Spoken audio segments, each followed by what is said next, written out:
ciudadano. Hoy nos honramos con la presencia de un doctor en filosofía y doctor en teología, el doctor Juan Manuel Contreras Colín. Presento su currícula. Nació en El Oro, Estado de México. De 1992 a 1996 realizó estudios de licenciatura en Ciencias Religiosas en la Universidad La Salle.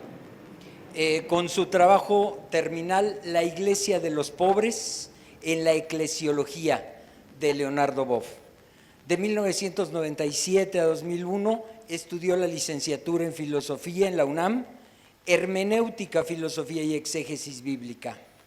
De 2001 a 2003 estudió en la misma universidad su maestría en Filosofía, con el trabajo terminal Filosofía y Praxis de Liberación de Ignacio y la Curía. De 2005 a 2010 realizó estudios de doctorado en München, Alemania, donde obtuvo el grado de doctor. El trabajo fue el Nican Mopoua, expresión crítica del pensamiento indígena, una lectura ético-política. Desde octubre de 2003 es profesor investigador de tiempo completo en la Academia de Filosofía e Historia de las Ideas de la UACM, orgullosamente. De marzo de 2013 a 2014 fue el coordinador de asesores del rector interino de la misma UACM, el doctor Enrique Dussel Ambrosini. Sus investigaciones y publicaciones giran en torno a las siguientes temáticas: teorías críticas y de colonialidad, racionalidad, ética y políticas críticas, pensamiento filosófico y teológico latinoamericano, el sentipensar, MATI, filosofías y teologías de los pueblos originarios de Amerindia. Sus actuales líneas de investigación filosófica y teológica están centradas en el Amoxtli, o sea, códice imagen, de Tonantzin, Guadalupe. Nosotros lo conocemos como Tilma. En Walter Benjamin y el pensamiento indígena Nahua, en la filosofía de la liberación del doctor Enrique Dussel y en la exégesis de José Porfirio Miranda en torno a San Pablo. Sin más preámbulos, dejo la voz y la palabra al doctor.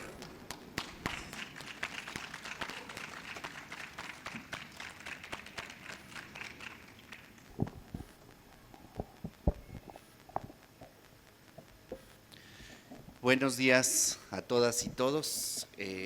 Es un honor para mí estar aquí frente a ustedes en este espacio que no solamente es un oasis en medio de la ciudad, en medio de Tlalpan y en medio del eje central Lázaro Cárdenas, sino también de la comunidad.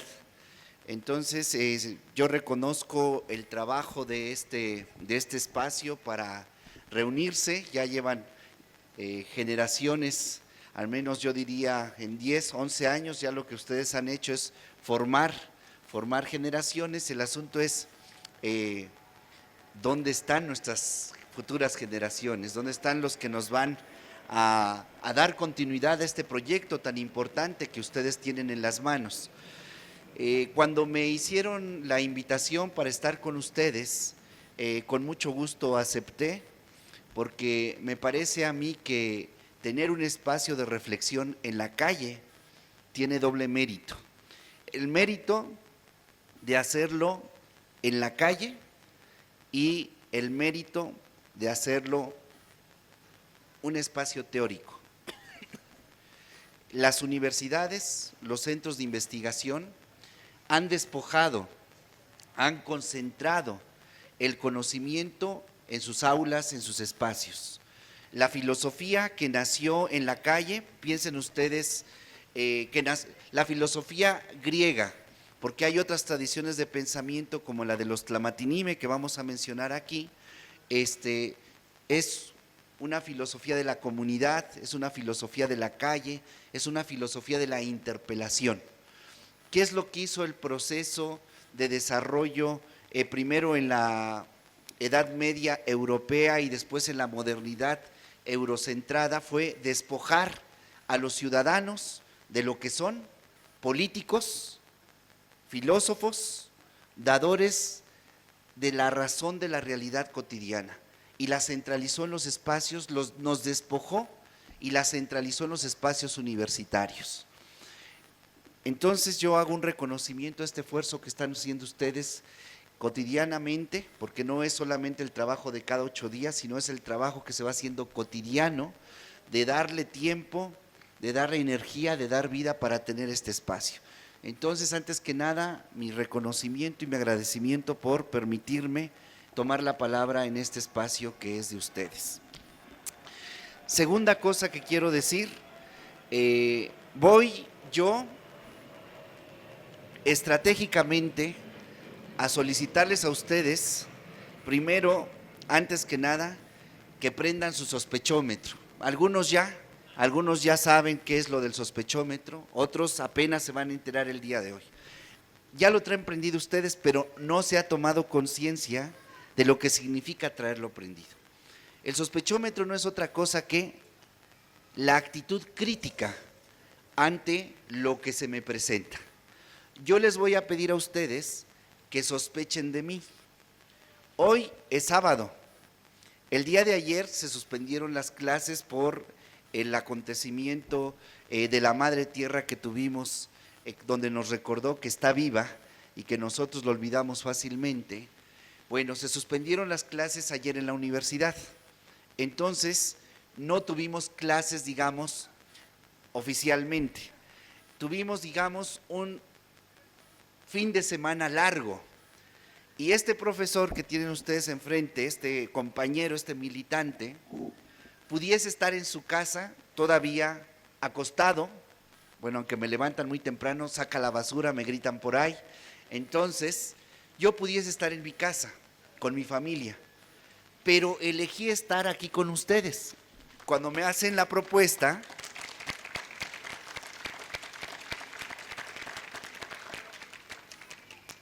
yo siempre prefiero que aplaudan al final, porque a lo mejor les resulto yo como los músicos de mi pueblo. Los músicos de mi pueblo, permítanme la expresión, entre miar y afinar se llevan el tiempo. Entonces vamos despacio. Yo les prometo que lo primero ya lo hice y lo segundo lo voy a hacer muy rápido para entrar al tema. Pero a lo que voy es a lo siguiente. Yo pude no haber estado aquí, pero elegí estar aquí. Y les quiero decir por qué. Porque busco orientar su voluntad. ¿Sí ven? Yo busco orientar la voluntad de ustedes. Y ustedes deben de tener un distanciamiento crítico, porque tendrían que preguntarse, ¿por qué ese señor que está ahí enfrente viene a nuestro buzón ciudadano? ¿Por qué inicia la reflexión del día con el periódico, que lo vamos a iniciar? ¿Por qué un filósofo quiere que nosotros nos creamos que también somos filósofos?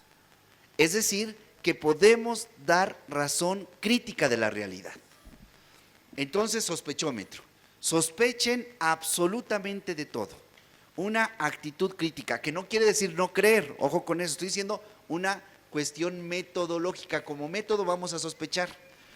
Cuando llegas a la casa, cuando llegan ustedes a su casa y su esposa, que se vinieron al buzón temprano, ni se despidieron, ni tomaron su café, sino se vinieron rápido porque tenían que montar el espacio, y la esposa le dice, a ver viejito, vente a comer, y los recibe con mucho cariño, cuando debería estar molesta porque no sacaron la basura en la mañana. Entonces uno como que ya dice, ay, algo pasa aquí, empiezo a sospechar. ¿Ven? No es normal este comportamiento. Bueno, así me la van a aplicar a mí. Van a sospechar de mí. Y van a sospechar, para ya empezar a aplicar el sospechómetro, de que yo les pida que sospechen. Vean el nivel. ¿Por qué ese señor primero me está pidiendo que sospeche de él? Y ahora me está alertando de que sospeche porque me ha dicho de por qué quiere que sospeche. ¿Ven el asunto? Entonces aquí va a ser, como dijo, no como dijo ese señor que fue secretario de Gobernación de mala memoria, que se llamó Krill, aquí no vamos a hacer chosismo, aquí vamos a hacer teoría crítica. Y de eso es lo que se trata, prendiendo el sospechómetro. Bueno, cuando me dijeron que viniera Buzón Ciudadano, me puse yo a investigar cómo estaba la situación. No vine porque pude, sino porque pude vine.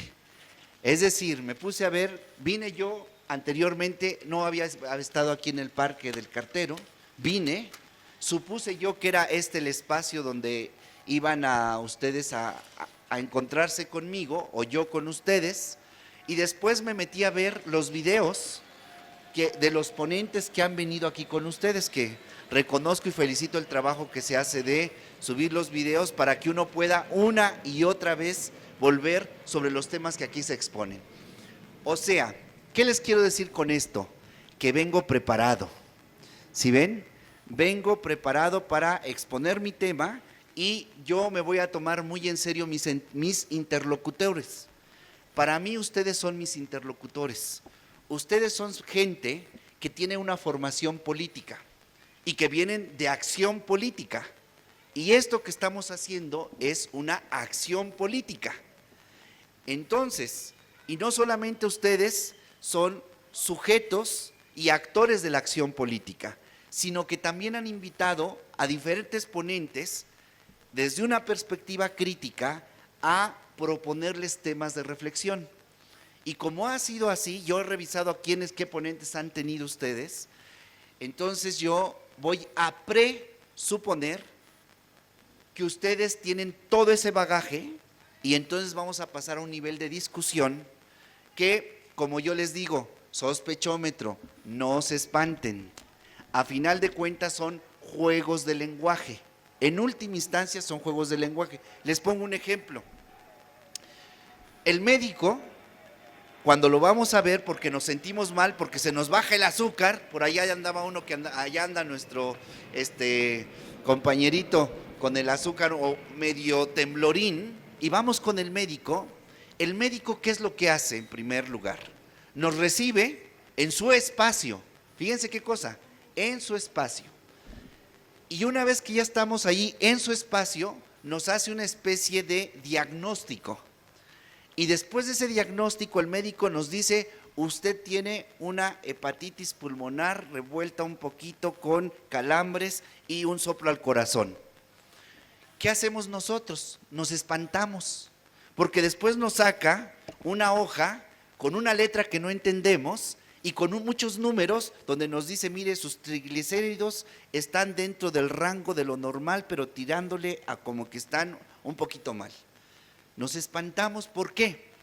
Porque no manejamos el juego de lenguaje que maneja el médico. Pero si nosotros nos metiéramos un poco a profundizar el juego de lenguaje del médico, cuando vamos la próxima cita con el médico, no nos espanta. ¿Por qué? Porque manejamos su juego de lenguaje. ¿Qué hace el abogado? Lo mismo, juegos de lenguaje. ¿Qué hace el arquitecto? Juegos de lenguaje.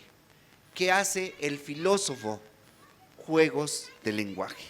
Entonces, el día de hoy nosotros vamos a manejar un juego de lenguaje que, desmitificándolo, quitándole esos ropajes que nos alejan de él, intencionalmente empezamos a entender el sentido.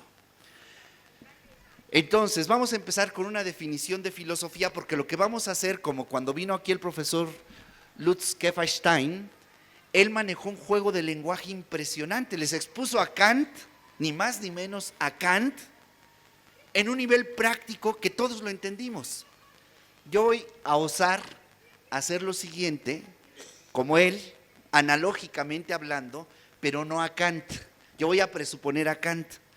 Yo lo voy a hacer ya a partir de la discusión del pensamiento de la liberación, particularmente el aspecto del pensamiento decolonial. Es lo que vamos a ver el día de hoy. Entonces, prendan todo su sospechómetro, acá, pum, ya está prendido y vamos a iniciar. Pero fíjense que, como diría Gramsci, todas y todos damos de alguna forma razón de la realidad, somos, en ese sentido, todas y todos filósofos, porque partimos del principio realidad. Si yo les dijera a ustedes en este momento, ¡ay, qué calor hace!, ustedes dirán, ¿qué le pasa a Juan Manuel? No corresponde la pretensión de verdad, qué calor hace, con el principio realidad que experimentamos, diría Lutz, a partir de los sentidos. No hay una coherencia. Entonces ustedes sospecharían de mí doblemente, ya sospechan porque ya tienen el sospechómetro, pero sospechan de que no hay coherencia entre el nivel del discurso y la realidad a la cual mi discurso con pretensión de verdad quiere hacer relación. ¿Hasta ahí estamos? Entonces, ustedes siempre, inevitablemente, por ser en tanto seres racionales, están dando razón de la realidad. Miren qué fantástico es. Piensen ahorita, estamos aquí sentados y su cerebro es tan maravilloso que está haciendo un mapeo constante de ustedes. Está diciendo cabello bien, ojos bien, orejas bien, pie, ya está sintiendo cosquillitas, hay que moverlo porque le hace falta comer plátano para que no se nos acalambre. Entonces, estamos constantemente haciendo un diagnóstico de nuestra propia realidad. Tan diagnóstico hacemos de nuestra propia realidad que traen suéteres, traen bufandas, traen chal, traen hasta la servilleta de las tortillas para taparse uno, para que no tenga uno frío, que ya sé que no es la servilleta, nada más estoy bromeando. Entonces, nuestro cerebro está obedeciendo en tanto afirmación de nuestra subjetividad, nos está diciendo, tápate, y nos tapamos. Nuestro cerebro somos nosotros mismos, es lo que quiero decir. Nosotros somos una subjetividad. Nosotros interpretamos el mundo.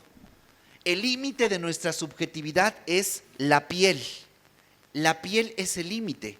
Esto, siempre me ando besando, soy yo. Este es Juan Manuel. ¿Sí ven? Esto que están viendo ustedes aquí enfrente es Juan Manuel. Pero esta subjetividad es al mismo tiempo, compañeras, compañeros, necesariamente intersubjetiva.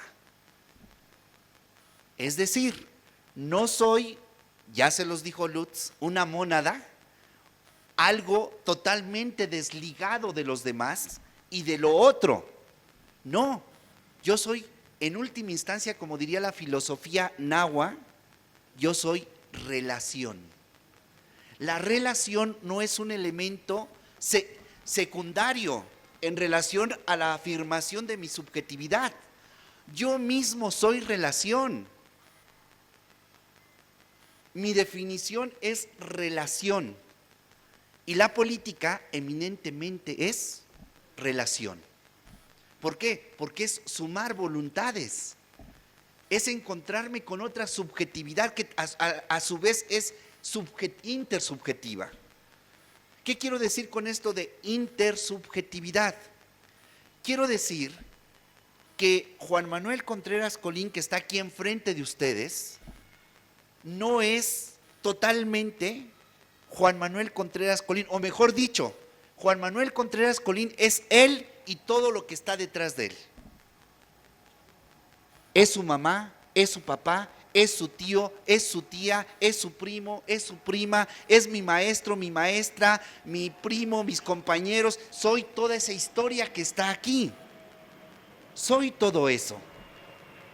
Por eso somos intersubjetivos. Ahorita mismo, en este momento, yo los estoy constituyendo en su subjetividad, la de cada uno de ustedes, y ustedes me están constituyendo mi subjetividad. Por ejemplo, cuando regresen a su casa van a decir, oye viejo, ahora sí te voy a aplicar el sospechómetro. ¿Por qué llegas a esta hora? Primera. Segunda, ¿por qué traes un bilé rojo allí en el cuello? Tercera, ¿por qué no me has dado lo que nos corresponde en el acuerdo común que tenemos del gasto para lo de la renta o lo que íbamos a pagar? Te aplico sospechómetro. Ya ustedes se fueron con la cuestión del sospechómetro. Ya yo los constituí. Y ustedes me van a constituir a mí diciendo, bueno, siendo sábado en la mañana con tanto frío, con la humedad del viento húmedo que viene, y están escuchando aquí mi planteamiento filosófico político, pudiendo estar en su casa tomándose un café, acurrucándole, calentándole la rabadilla a su calabacita tierna. Y no están allá, están aquí. Me interpelan a mí, y yo empiezo a preguntarme por qué esto es significativo para ustedes. ¿Ven? Entonces, ¿qué somos nosotros los seres humanos? Somos una subjetividad intersubjetiva. Somos María, Pedro, Luis, Mario, Roberto, Rosita, María, etcétera. Pero estas subjetividades forman parte de una intersubjetividad que no solamente la que tenemos aquí presente, sino la que tenemos en la constitución de nuestra historia. Bueno, les quiero decir que todas estas imágenes que tenemos acá nos han constituido. Y por eso podemos identificarlos como fulano, mengano, sutano, y decimos que son simbólicos. Y por eso los tenemos aquí. Pero la Constitución, si puede ser simbólica, compañeros, compañeras, también puede ser diabólica. Sospechen. Simbólico, símbolos, en griego quiere decir lo que vincula, lo que religa. Tú has tenido muchísimas experiencias constitutivas en tu subjetividad que son simbólicas. Son aquellas experiencias de la vida cotidiana, de la vida pública, de la vida privada, que nos permiten desplegarnos como subjetividad intersubjetiva. Eso es lo simbólico. Pero también tenemos experiencias que no son nada simbólicas. Diabolos, en griego, quiere decir lo que fractura, lo que quiebra. Y en nuestra experiencia de subjetividad, nosotras y nosotros hemos experimentado acciones, actitudes, comportamientos, decisiones diabólicas. El diablo no es lo que hicieron en la Edad Media de poner una figura antropomórfica con cuernitos, una cola y una pata de gallo y otra de chivo. Ya es una reelaboración. El sentido fuerte de lo diabólico es lo que divide. Ahora bien, piensen ustedes, queridas compañeras, compañeros, piensen ustedes cómo está. Ya les he dicho que somos subjetividad intersubjetiva, hasta ahí vamos bien, ¿no? Ahora piensen ustedes cómo está una constituida, cómo está armada, cómo está estructurada una subjetividad que desde pequeña, esa subjetividad, piensen en las niñas y en los niños, les hemos, como sociedad, como familia, como comunidad, les hemos enseñado a tener valor de sí mismo. Esa subjetividad puede afirmarse, pero ¿qué pasa con una subjetividad cuando ha sido abusada? Piensen si de niño abusaron de alguno de nosotros. ¿Cómo está esa subjetividad? Está escindida. Piensen ahora esto políticamente. Pensemos si somos una comunidad que después de haber tenido una experiencia, permítanme irme con el ángel de la historia mexicano, no benjaminiano, sino mexicano, esta Adelita, nuestro ángel de la historia, piensen si nosotros como pueblo hemos tenido una experiencia fundante de liberación, de emancipación, y después de esa experiencia fundante de emancipación y liberación viene nuevamente el ejercicio de dominación, el ejercicio de exclusión, de no valoración. ¿Cómo estamos constituidos como comunidad política? ¿Ven? Si queremos preguntarnos por qué la mayoría de la gente en esta comunidad política, que vemos la situación económica, social, cultural que tenemos y permanece indiferente ante los problemas, hay que preguntarnos cómo está la constitución de la comunidad política. Porque cuidado, hay que tener muchísimo cuidado. No solamente se corrompe el representante, ¿ven? No solamente, cuando estamos acostumbrados siempre a hablar de esos políticos corruptos, ese fulano de tal corrupto, etcétera, etcétera. También las comunidades políticas se corrompen. Y eso es lo más grave. Eso es lo más grave. ¿Cómo vamos a transformar la realidad si no tenemos una comunidad que es el sujeto de la transformación crítica, formada críticamente, sino la tenemos funcional, corrompida también? Bien, entonces queda claro este primer planteamiento de lo subjetivo, intersubjetivo y cómo estamos constituidos en nuestra subjetividad por la comunidad, pero también podemos modificar esa constitución. Hay un autor muy interesante, ya les dije, juego de lenguaje. Hay un autor que se llama Walter Benjamin. Benjamin va a decir, compañeros, y esto es fantástico, hay autores que en su interpretación de la historia piensan como José José. ¿Cómo piensa José José? José José tiene una canción que dice: el pasado es pasado y no me interesa, ya olvidé, ¿no? Olvidemos el pasado. Bueno, ese olvidar el pasado, esa filosofía de José José, lo que nos lleva es lo que ustedes dicen acá abajo en su manta.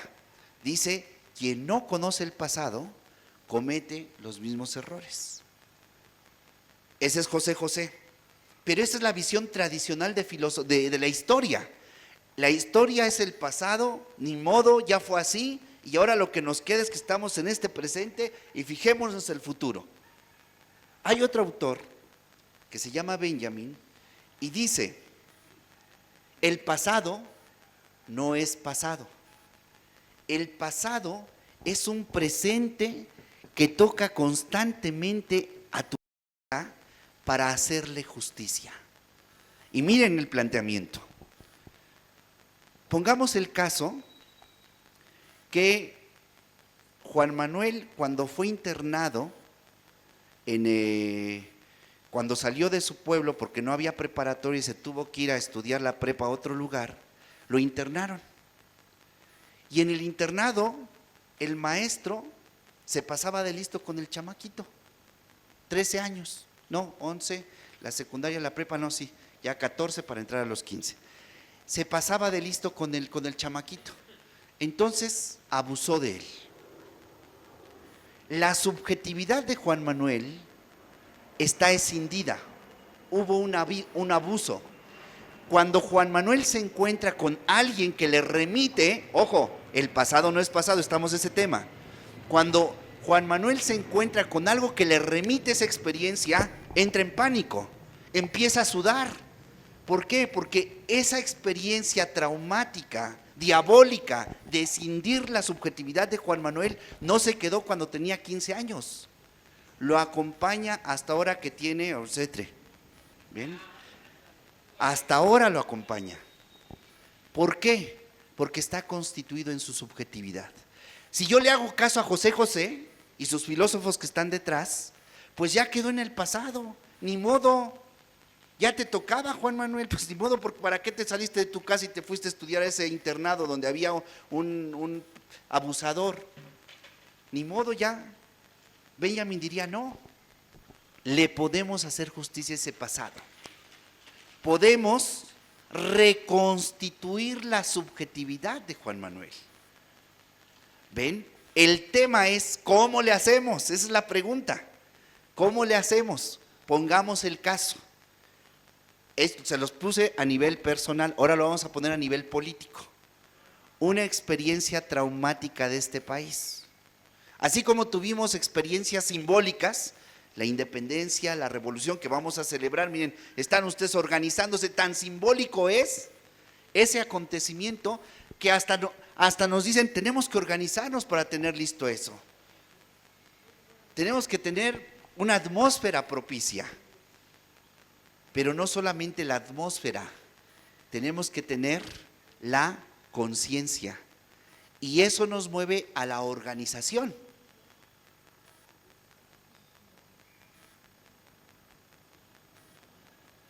La nacionalización del petróleo. Otra experiencia simbólica de este país. ¿Ven? Como también tenemos experiencias traumáticas. La privatización del petróleo, ahora nos viene la privatización del agua, después nos vendrá la privatización de la educación, que ya casi está privatizada con la reforma educativa, que en realidad no es educativa sino laboral. Entonces hay experiencias simbólicas y hay experiencias traumáticas. Y aquí es donde entra, bueno, ya estoy en el tema, pero ahora viene el tema que me pidieron. ¿Cómo nosotros podemos tomar conciencia, ojo, tomar conciencia, concientización de cuándo una experiencia es simbólica y cuándo una experiencia es diabólica? Cuándo une a la comunidad, cuándo vincula, religa y permite la organización y la transformación de la realidad de la comunidad, o cuándo nos divide, cuándo no permite crear vínculos y no permite la organización y la defensa de la comunidad. Ese es el tema. Y voy a iniciar tomando lo que decía Hegel. Hegel es un gran filósofo especulativo, pero fíjense que Hegel tiene una imagen muy bonita.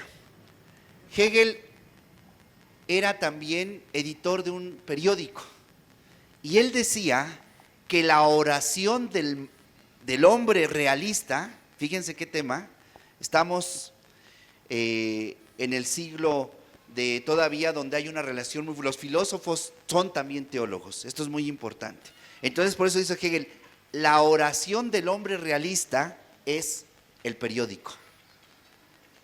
O sea, partir de la realidad cotidiana que tenemos. Y el día de hoy nos levantamos con una noticia,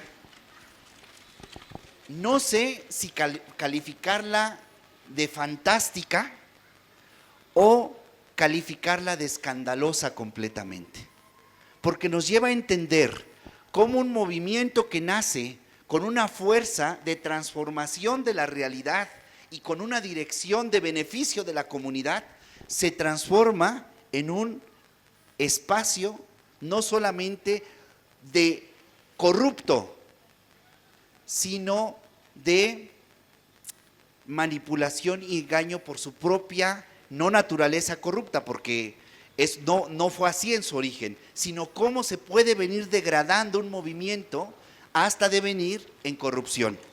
Está en la contraportada y dice la noticia: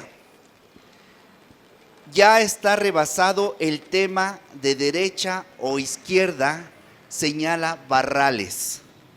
La gente no come con ideología, sino con empleo.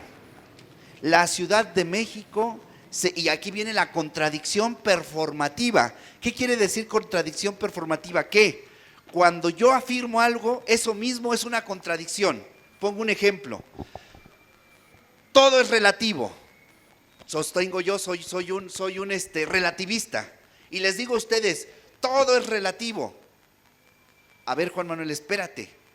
¿Todo es relativo? Sí, todo es relativo. Cada quien es un mundo en su cabeza y puede decir lo que quiera y hacer lo que quiera. Y todo eso es válido para todos. Ay, Juan Manuel, pero si tú dices que todo es relativo, entonces hasta lo que tú estás diciendo es relativo, porque si dices todo es relativo, entonces lo tuyo también es relativo. No, lo mío no es relativo. Ahí está la contradicción performativa. Si ven el asunto, aquí esta señora hace lo mismo. Dice, la gente no come con ideologías, sino con empleo. E inmediatamente dice, la Ciudad de México seguirá siendo progresista. ¡Ah, caray! Pues no, que ya no hay ideologías, entonces lo mismo da si es progresista, es conservadora, es retrógrada. ¿Por qué me vienes ahora a decir a mí que seguirá siendo progresista? No, que todo se vale, no, que ya no hay distinción entre blanco, verde, azul y tricolor, son lo mismo. Por eso les digo que es escandaloso. Podría ser un escándalo, pero también puede ser la revelación completa de la honestidad de esta señora. Nos está diciendo lo que realmente son. O sea, no importa el color, no importa si hay principios o no hay principios, lo que importa es la lucha por el poder. ¿Eso quién es? Eso es Maquiavelo, compañeros. Completamente Maquiavelo. O sea, si te tienes que vestir de amarillo, vístete de amarillo. Si te tienes que vestir de blanco y azul, vístete de blanco y azul. Si te tienes que vestir de 3 colores, y no por las fechas que tenemos ahora de septiembre, sino por la conveniencia para llegar al poder, vístete de 3 colores. Pero,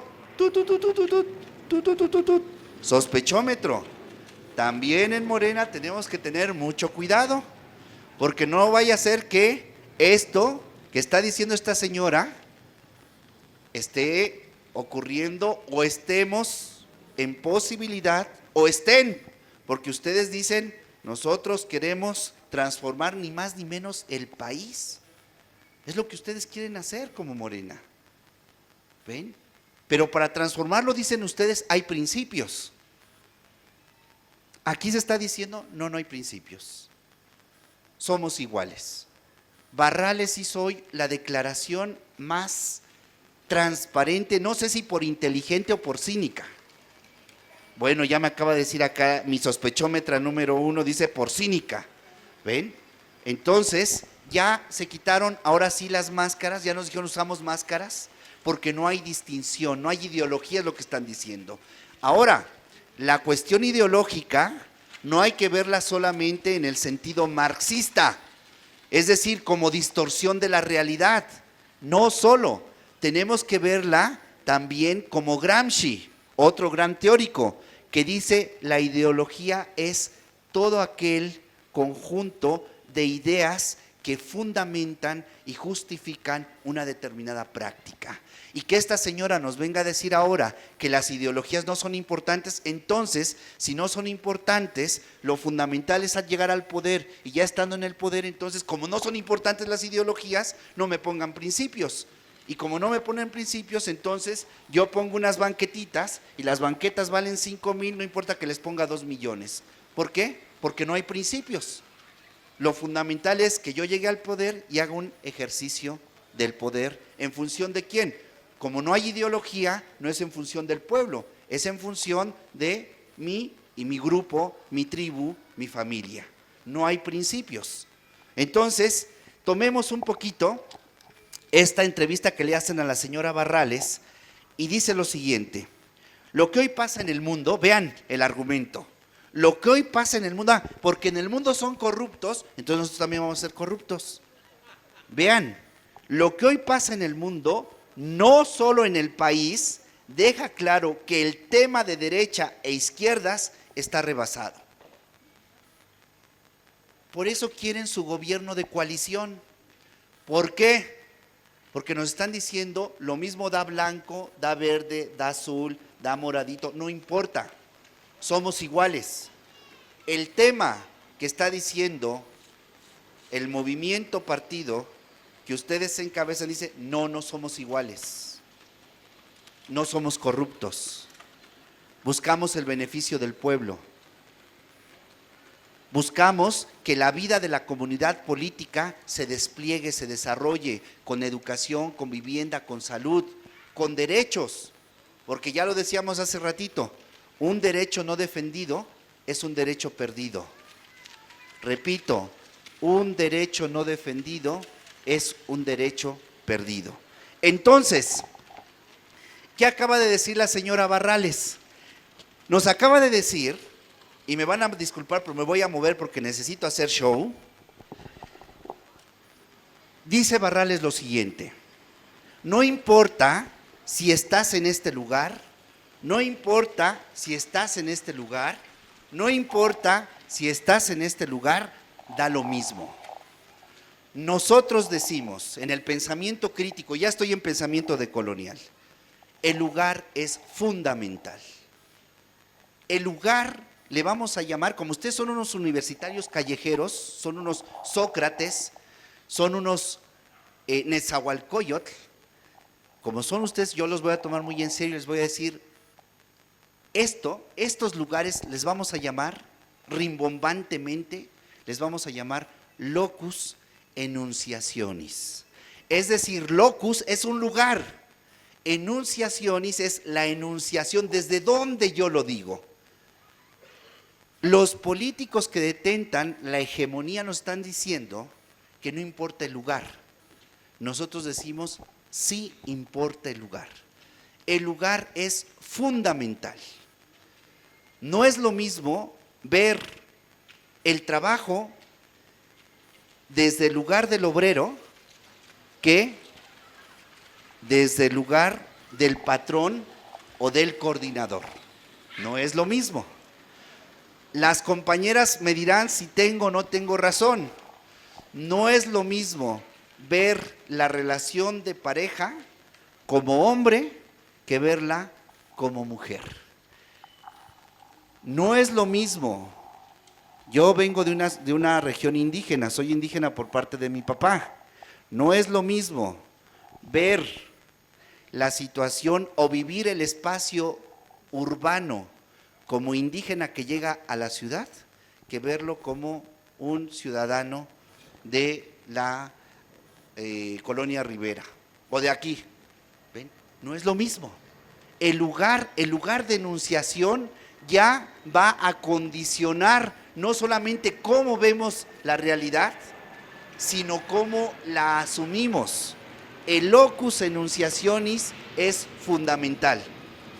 El profesor Dussel tiene una expresión que yo digo es fundamental. Él dice, no es lo mismo nacer en un país periférico, dependiente, tercermundista como México, que nacer en Nueva York, nacer en Frankfurt. No es lo mismo. Entonces, primer cosa, en el pensamiento decolonial, el lugar es fundamental. Desde dónde estamos situados sociológica, económica, política, erótica, geográficamente. Son variables que tenemos que considerar. Segundo aspecto, no es lo mismo, el pensamiento decolonial no es lo mismo que el pensamiento postcolonial. Son dos cosas distintas. El pensamiento postcolonial, estos dos tipos de reflexiones van a tomar muy en serio el tema del colonialismo. Tanto para los postcoloniales como para los decoloniales, el tema de la colonización no ha terminado. No se quedó ni en el siglo XVI, en el caso nuestro, pero tampoco se quedó en el siglo XVIII, en el caso norteamericano o en el caso hindú. Los postcoloniales toman como modelo de su reflexión el colonialismo británico, es decir, del siglo XVIII. Los decoloniales toman el referente del siglo XVI, o sea, el que ya nos compete a nosotros. Sin embargo, el pensamiento postcolonial es el que se ha posicionado en las sociedades, digamos, eurocentradas. Dos grupos de teóricos, los postcoloniales y los decoloniales. Los postcoloniales parten del siglo XVIII, principalmente el referente es el Imperio Británico. Los decoloniales toman el siglo XVI, principalmente el proceso de invasión y conquista que operaron los eurocristianos en el continente llamado americano. Entonces tenemos dos tradiciones de pensamiento. Los postcoloniales, o sea, ustedes, van a hacer menos referencia comparativa en los diferentes colonialismos. Se van a centrar sobre todo en Medio Oriente, en la India y un poco África. Los postcoloniales. Su lengua va a ser el inglés. Obviamente estamos pensando en los teóricos de la India, en los teóricos de Medio Oriente como Samir Amin y en los teóricos norteamericanos, que van a criticar que el colonialismo todavía tiene destellos, El racismo, por ejemplo, dicen los poscoloniales, es una de las características de la modernidad. La modernidad es racista.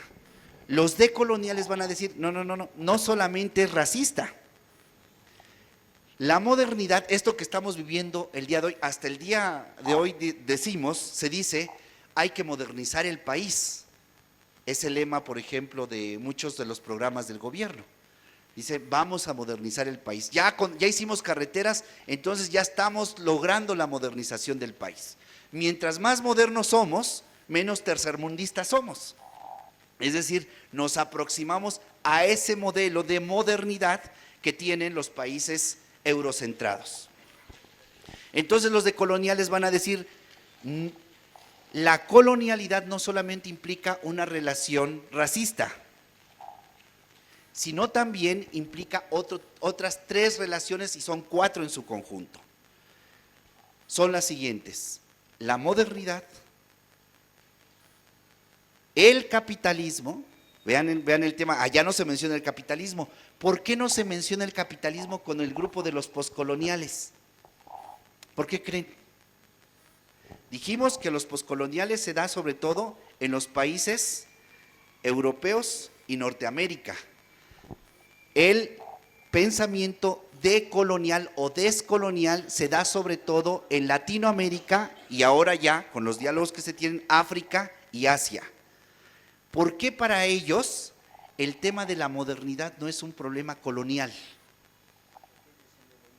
Porque no solamente son el origen, porque su lugar geopolítico no los pone en cuestión. O sea, la modernidad es buena, tenemos desarrollo, progreso hacia adelante, ahí vamos. Bueno, se ve manifestado aquí.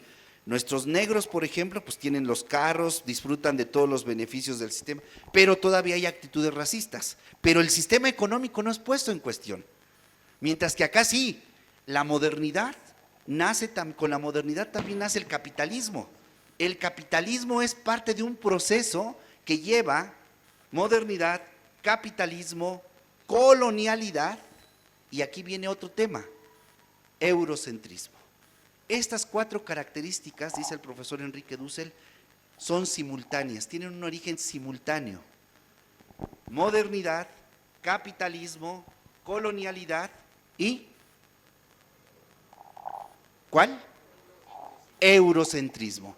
Y esa es la categoría que me voy a centrar ahora. Bueno, me voy a centrar en el eurocentrismo. ¿Por qué? Porque esta característica, esta ideología que se llama eurocentrismo, es lo que nosotros estamos viviendo como modernidad y no la vemos. Miren, para los teóricos el eurocentrismo, dicen, es un componente enmascarado sutil que se encuentra en las prácticas de investigación y de educación y que no nos percatamos que está allí. Por eso se llama un componente enmascarado sutil. Por ejemplo, los que estudian ciencia política en la UNAM, en la UASM, en la UAM, los que estudian ciencia política, estudian de cajón, tienen que estudiar por lo menos a Platón, por lo menos a Max Weber, pero no se ponen a pensar nuestros teóricos cuál es el locus enunciationis de Platón, de Max Weber, de Marx, de Hegel, de Kant, de Vico, de Pico. De todos esos autores no se ponen a pensar que el locus enunciationis donde ellos están pensando responde a un horizonte histórico-cultural muy específico y lo lanzan a lo universal como si fuese todo eso válido para nosotros. Y por eso, cuando tengo yo una discusión con un teórico incluso de Morena, miren lo que vamos a decir, y dice el teórico de Morena, es que el fin último del partido, del movimiento, es tomar el poder, esa es la política. Yo digo, eurocéntrico. O sea, si él me dijera, para determinados autores que están haciendo este planteamiento, la política, el fin último de la política es tomar el poder, pero la pregunta es, ¿qué estamos entendiendo por poder? Y estos autores entienden poder como dominación ante obedientes. Es decir, la comunidad política elige a este candidato y el candidato, una vez que se siente elegido, bueno, lo hemos visto últimamente, era un compañero que ponía el sonido, venía, apoyaba y de repente le llegó la magia de la elección y la subjetividad intersubjetiva se transforma y ahora de ser un servidor de la comunidad es sírvanme, tráete aquello, compañeros, más, ahí te va una lanita para que… Entonces se transforma. Pareciera que la representación es sinónimo de dominación. Bueno, sí lo es en una visión eurocéntrica del ejercicio del poder. Max Weber, pero no solamente él. Antes de él está un gran teórico que hay que aprender muchísimo de él, como es Maquiavelo. Pero en términos generales, si repasáramos, no nos da tiempo a hacerlo aquí, porque nada más es esquemático lo que estoy planteando, la concepción de poder es yo político, representante, yo policía, yo coordinador, soy la fuente del poder. Eso es fetichización. La fuente del poder no es el representante, él es un delegado del poder, se le delega la representación. La fuente de poder es ¿quién? La comunidad política. ¿Saben para los griegos qué era un ciudadano? Polis, ¿qué quiere decir? ¿Qué quiere decir ciudadano en griego? ¿Qué quiere decir? Quiere decir político. Y nosotros también hemos caído en el juego del lenguaje de los políticos, sinvergüenzas, y ahora les decimos a ellos, ustedes los políticos. No, nosotros los políticos. Ustedes son políticos, yo soy político. El tema es que hemos construido, incluso hasta una decimos, es que la clase política, miren nada más que sinvergüenzada.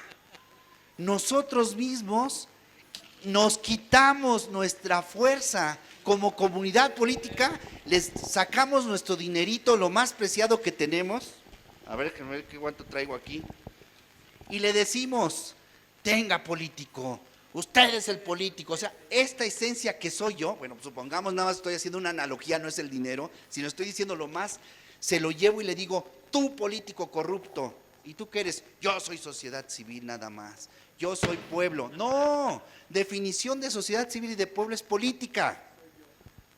Los políticos somos nosotros, pero hacemos el juego, nos comemos el juego del lenguaje hegemónico, ojo, otra palabrita, hegemónico, y lo reproducimos ingenuamente. Pero si empezamos a poner sospechómetro, a ver, ¿por qué les decimos que ellos son políticos? Y si ellos son políticos, ¿nosotros qué somos? ¿Apolíticos? ¿No políticos? ¿Qué somos? ¿Con qué nos quedamos? Si ven entonces, nos despojan de lo simbólico, de lo importante, de lo relevante que tenemos. Cuando voy con el político, entonces digo, usted que es político, yo también soy político. Entonces, ¿en qué estamos? ¿En qué relación estamos? Simétrica. ¿Ven? Pero si yo digo, usted es político y yo no soy político, ¿en qué relación estamos? Asimétrica. Y los medios de comunicación nos quieren hacer creer que la política es sinónimo de corrupción. Nada más lejano.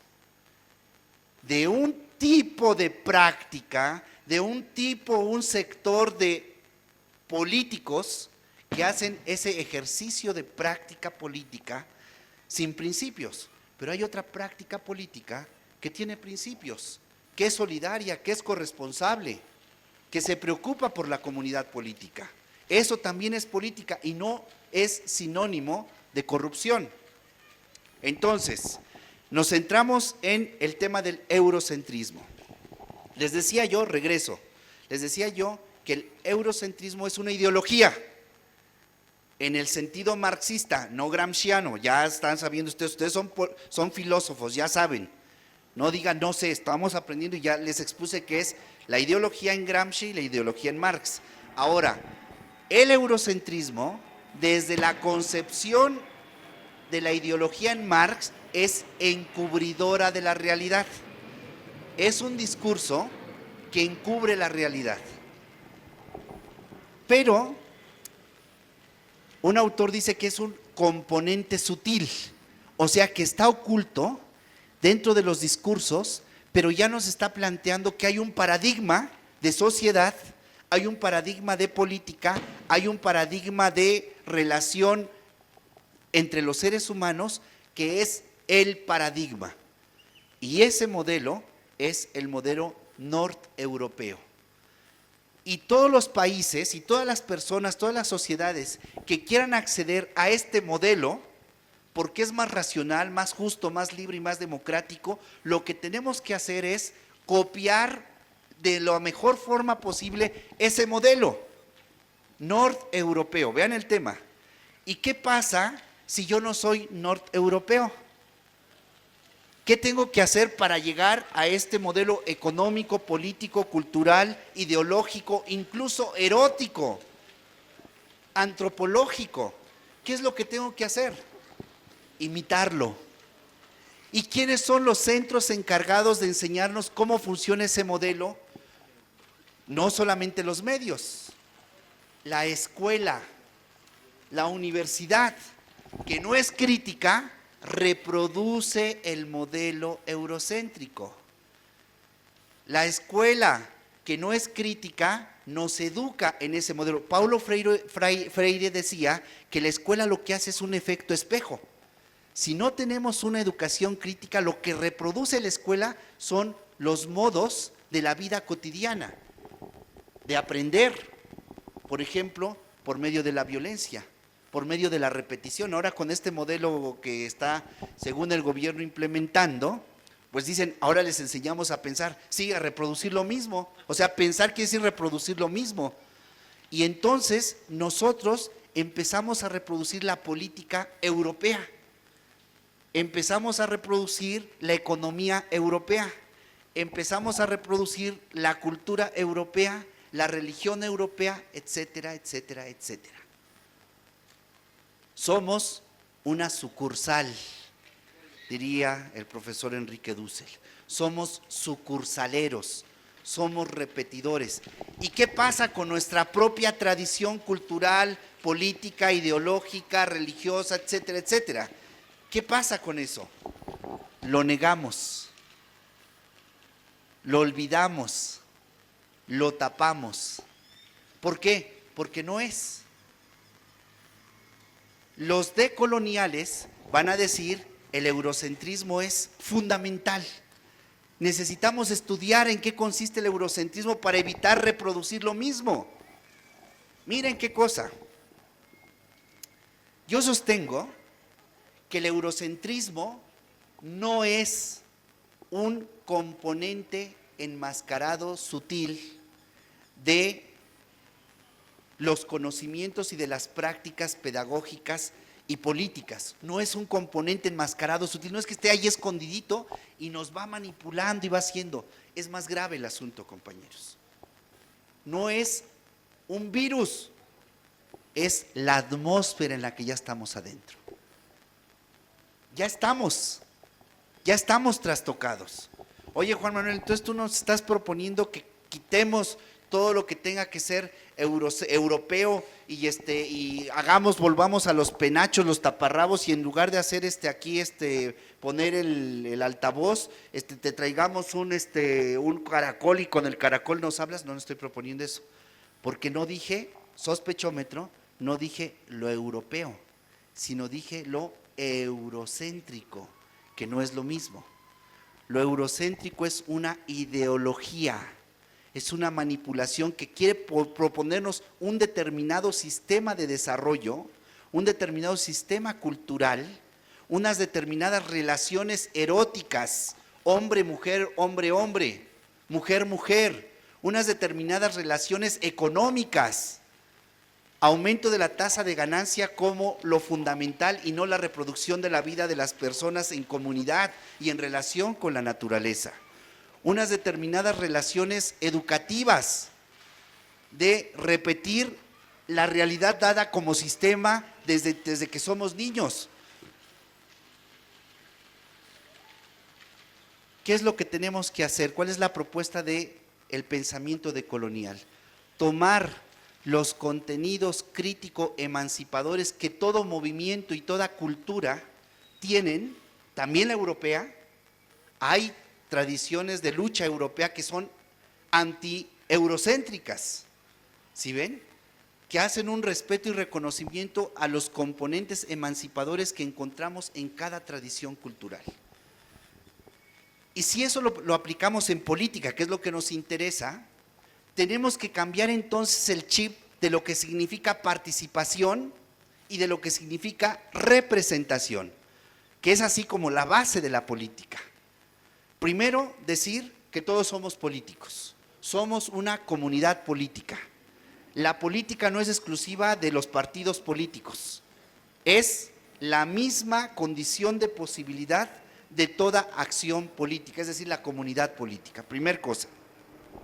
Segunda cosa, que la relación que hay entre participación y representación es una relación de continuidad y transformación. El representante no puede usurpar lo que es propio de la comunidad política, que es la soberanía. El único soberano, eso lo reconoce muy bien la Constitución de la Ciudad de México, la nueva Constitución, en el segundo artículo está plasmado eso: la soberanía reside en el pueblo. El representante es eso, es un representante, es un delegado, no es el soberano. El único soberano es el pueblo. Segunda cosa. Tercer cosa, el paso de la comunidad política a la representación es no una relación asimétrica.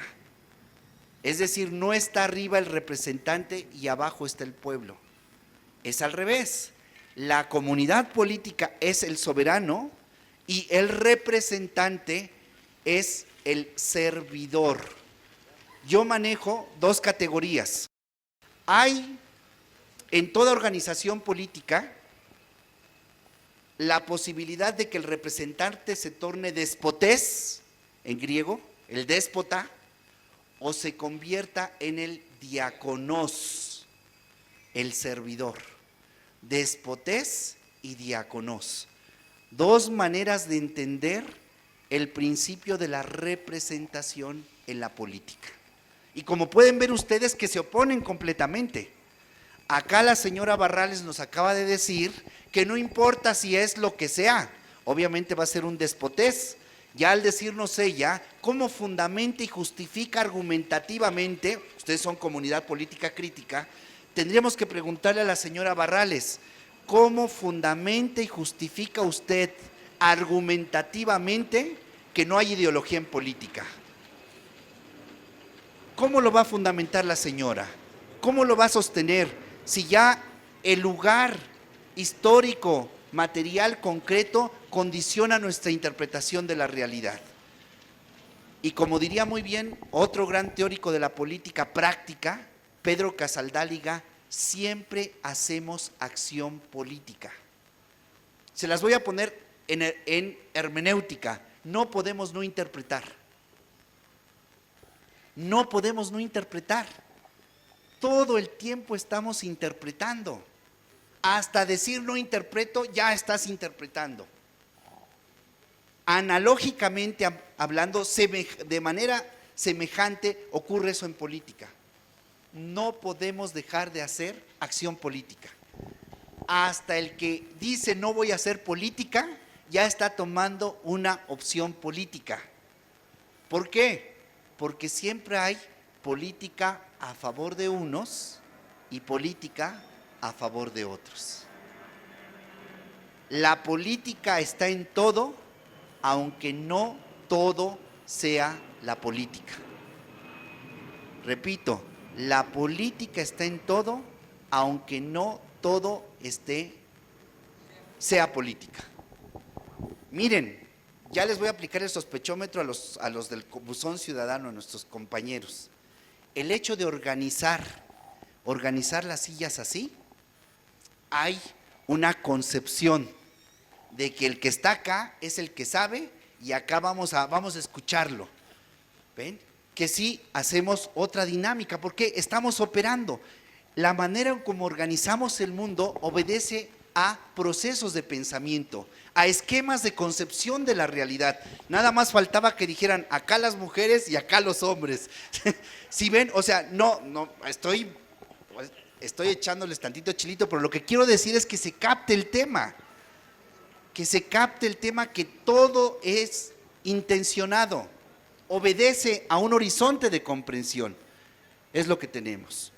Bien, entonces esa es otra de las características de la decolonialidad y la poscolonialidad. Entonces, hay una relación necesaria, compañeros, compañeras, entre modernidad y colonialidad.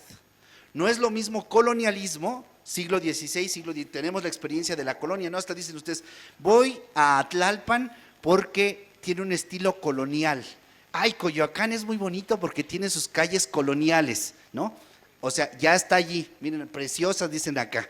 ¿Ven? Ya hay una concepción de lo colonial, pero la colonialidad no es lo mismo que lo colonial. La colonialidad es lo que tenemos acá, en la cabecita. Pensar que ser modernos es emancipatorio, es realización de las necesidades básicas, es lo mejor posible y a lo cual tenemos que tender como sociedad. Bueno, eso es una componente ideológico. Primero es imposible. No puede haber centro sin periferia. Para que nosotros podamos tener el nivel de consumo que tienen los norteamericanos, olvídense, no del mundo, no nos da nuestras condiciones objetivas. Primero. Segundo, imagínense que pudiese haber, que todos nosotros fuésemos dueños de medios de producción. ¿Quién trabajaría? Y si así fuera, ¿cómo haríamos para que alcanzara con los pocos trabajadores explotados que tengamos? Imagínense cómo los tendríamos para que cada uno de nosotros tuviera aumento de la tasa de ganancia, aumento de la tasa de ganancia, aumento de la multipliquen la ganancia de Carlos Slim o Carlos Salinas Pliego para todos los mexicanos. ¿De dónde va a salir? No da. Imagínense que todos los de aquí de la Ciudad de México tuviésemos los 2 o 3 autos que tiene cada familia norteamericana. Si de por sí no tenemos una carcacha, ya no da para cuando salimos todos en la ciudad. Seríamos un estacionamiento. Pero ¿qué ocurre? Que nos han hecho creer que ese modelo de vida moderno es el que tenemos que buscar, el que tenemos que formarnos lo mejor posible. Yo por eso estudié mis doctorados y voy por otro en Alemania. ¿Por qué? Porque necesito subir hasta allá.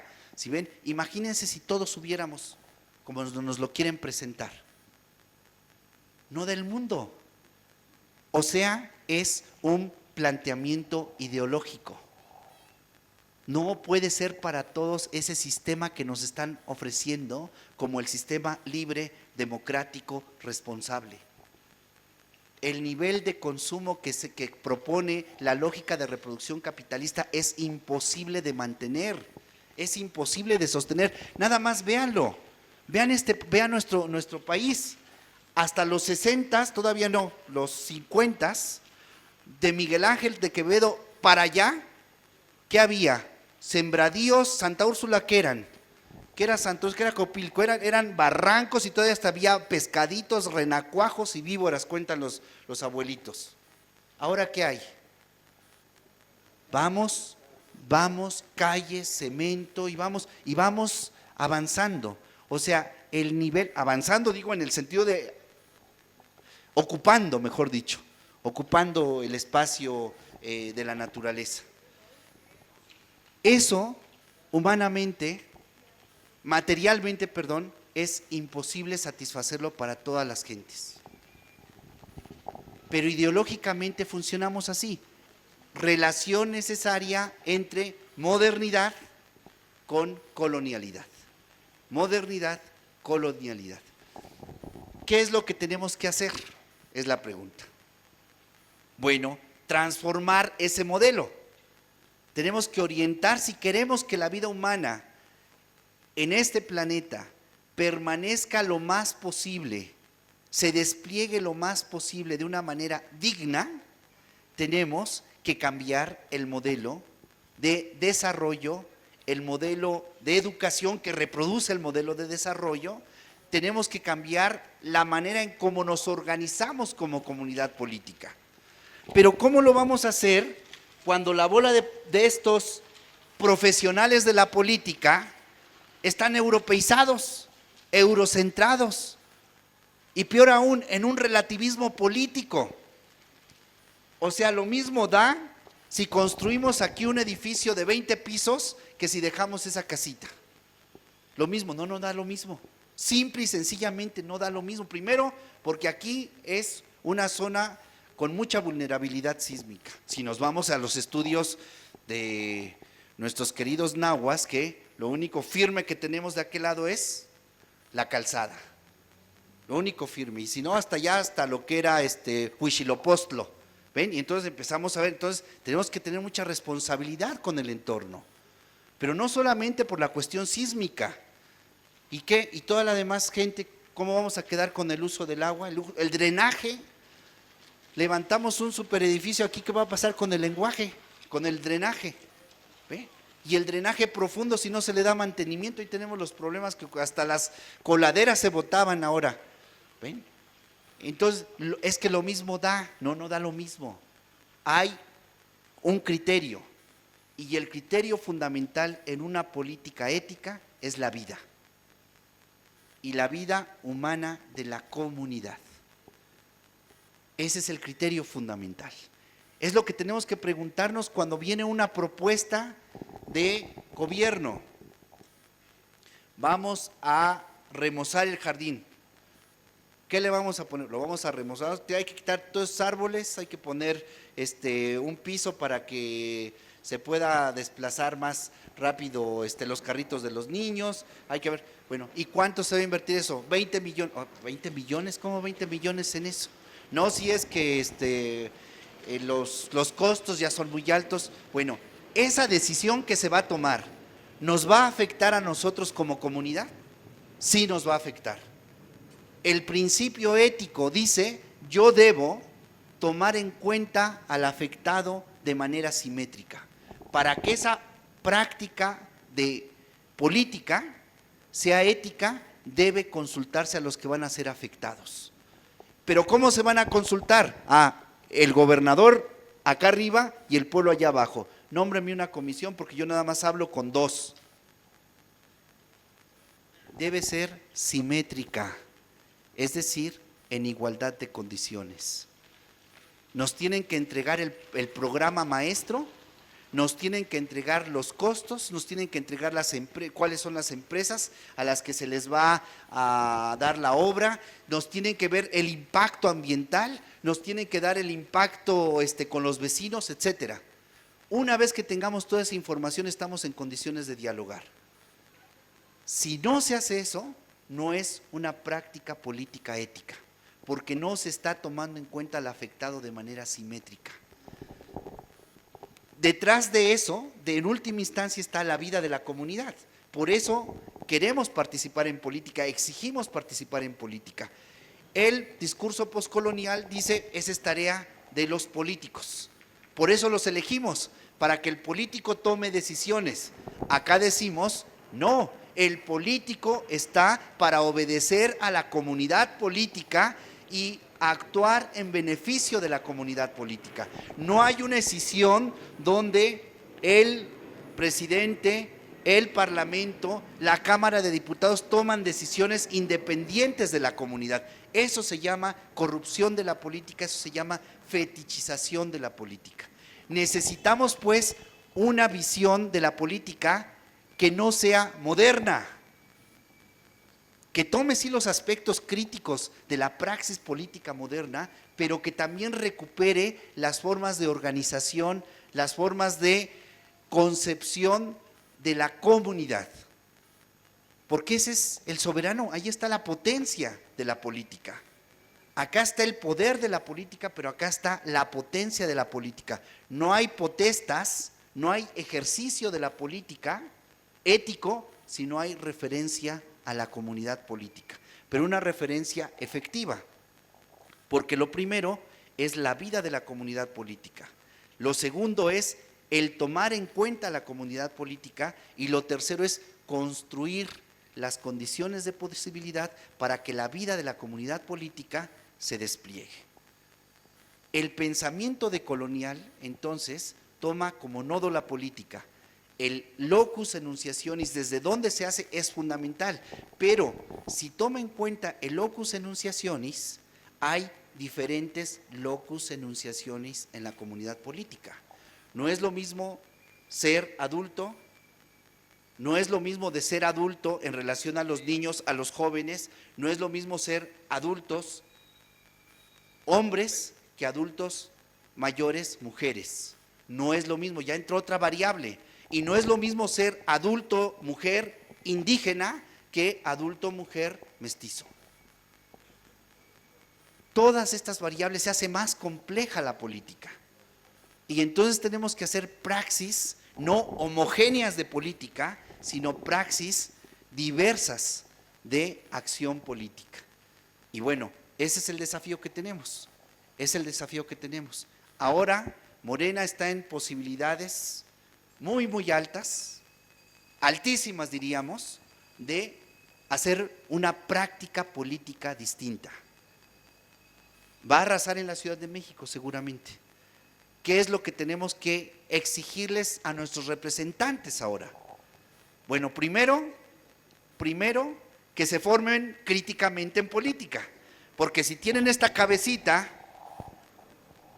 de acá, funcional, y nada más le cambiamos el colorcito y le ponemos, pues no funciona. Necesitamos, como dijo alguien por ahí, vino nuevo, una nueva sociedad, una nueva forma de relación de política, necesitamos odres nuevos. Es decir, queremos hacer una práctica política distinta, necesitamos, fíjense, no voy a decir políticos, porque políticos somos todos, necesitamos representantes con una nueva concepción y praxis de política. Porque si no, lo que vamos a hacer son chapulinzotes que se brincan de allá para acá y a reproducir lo mismo. La lógica de una asimetría entre el representante y el representado. Pensar que yo, porque soy ahora el diputado, en mí reside el poder de la comunidad. No, señor, no, señora. Usted es un servidor, es un diácono, una diaconisa. O díganos usted si es un déspota. Si es un déspota, no cabe en este proyecto. Váyase con los que dicen que da lo mismo ser de izquierda que ser de derecha. O que estratégicamente usted se pasa para acá para seguir manteniéndose en esa lógica de concepción de poder. Tenemos ahí problemas. Principio, coherencia, compañeros. ¿Qué es lo que se busca en un político, en una política? ¿Qué es lo que se busca? Que sea predecible, que sabemos que si dice estos principios yo los voy a cumplir, esperemos el principio coherencia, coherencia y consecuencia con esos principios. Si nos dice sí, yo les digo rojo, amarillo, azul, pero luego hago otra cosa que hace rojo, amarillo, azul, es inconsecuencia política, no hay coherencia. Pensamiento decolonial pone la vida en el centro, la vida de la comunidad política y en función de la comunidad política. Pensamiento descolonial postcolonial, centrado en lo europeo, sí ve todavía efectos de los procesos coloniales, pero nada más ve efectos. Acá se sostiene el proceso de colonialidad no ha terminado hasta el día de hoy. Y quienes han operado ese proceso de colonialidad, no solamente los países hegemónicos, sino sus representantes en las periferias, cristalizadas en gobiernos, en instituciones que reproducen este sistema de colonialidad.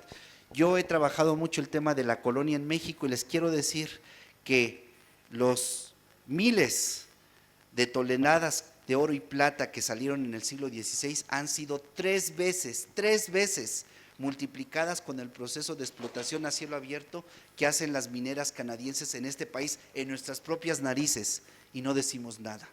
¿Por qué? El proceso de saqueo, de dependencia y de transferencia de riqueza y de capital no ha terminado. Para que haya países céntricos poderosos se necesita que haya periferias que lo sostengan. No puede haber riqueza y acumulación de riqueza sin explotación, sin usurpación. Y nuestros gobernantes hasta el día de hoy es lo que han hecho con dignas excepciones que encontramos en la historia. Pero necesitamos, urge, transformar esta situación si no queremos el día de mañana.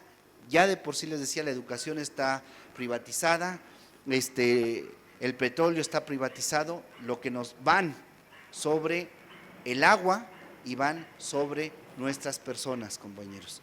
Estamos avisados, estamos viéndolo, nosotros mismos somos de alguna forma efecto de todas estas medidas. ¿Dónde está la fuerza? No está en ellos, está en la comunidad política y hay que seguir trabajando en esa línea. Muchas gracias.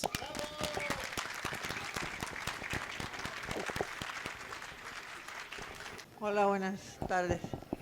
Una pregunta muy breve es, ¿qué es política?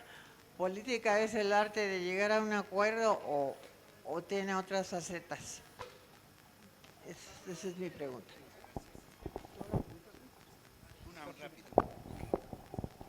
Parte de la política tiene varios momentos. Tiene un momento, digamos,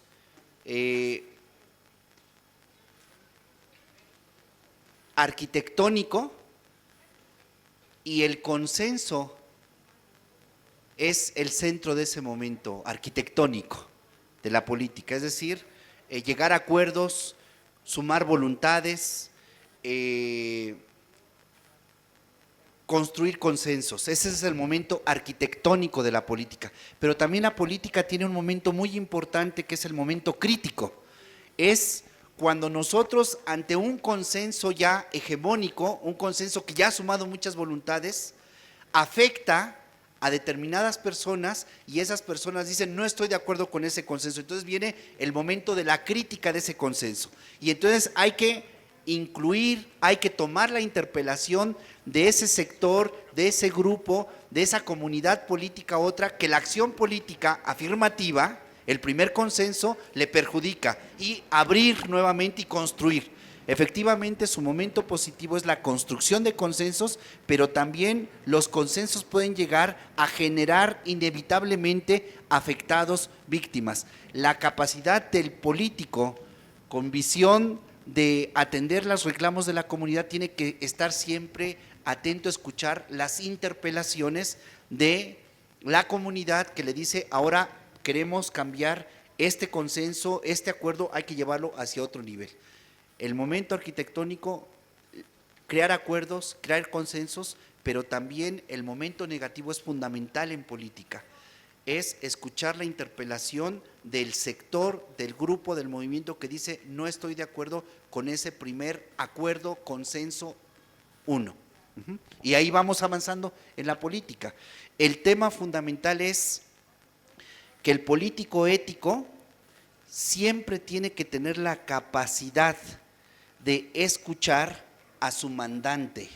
El mandatario no es el que manda, el mandante es el que manda, el mandatario es el que obedece. Nada más que nosotros cuando escuchamos a Jacobo Zabludowski que decía el mandatario dijo esto, entonces pensamos que es el que manda. No, no, no, el mandatario es el que obedece, el mandante es el que manda.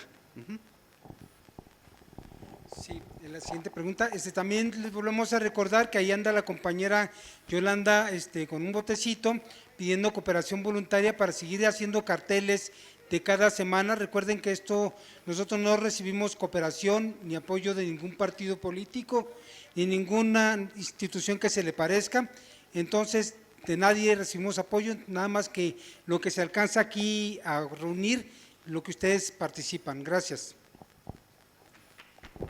Sí, gracias. Buenas tardes, compañeros. Bueno, un agradecimiento al ponente, al doctor, por su exposición tan tan clara y tan valiosa, ¿no? Yo quisiera saber, o más bien me pregunto a mí mismo, y quisiera preguntarles a ustedes también, tanto al público como a nuestro ponente, dado que estas situaciones se repiten en todos lados, estas situaciones que ha dicho nuestro ponente, de alguna manera pues han llegado, por ejemplo, a los domicilios de algunos de mis vecinos y al mío propio, algunos volantes, por ejemplo, de personalidades que han andado brincando de un lado para otro y que ahora se dicen candidatos o posibles candidatos de Morena, ¿no? Sus volantes dicen es candidato como para Morena. En especial aquí en Benito Juárez, por ejemplo. Benito Juárez tiene una persona que quiere candidatearse o que se anda candidateando, dos personas, uno que ya fue delegado, Abdalá Cabani, y que ahora reparte volantes diciendo que está propuesto por Morena o que quiere ser propuesto por Morena, ¿no? Y sabemos pues que era panista, que ya fue delegado panista y que después estuvo con el partido de Albaster Gordillo, no sé cómo se llama, y así, ¿no? Entonces el ejemplo que nos ponía de la gente que tiene esa mentalidad, que quiere llegar al poder por el poder mismo, ¿no? Pues creo que nosotros en Morena tendremos un problema serio que resolver, ¿no? Hay otra persona igual, una persona que se llama Leticia Varela, y digo nombres porque creo que no debemos de ocultar y decir, no puedo decir nombres porque no quiero ofender a nadie, no, digo nombres porque hay que ser transparente, hay que ser claro en lo que uno dice, ¿no?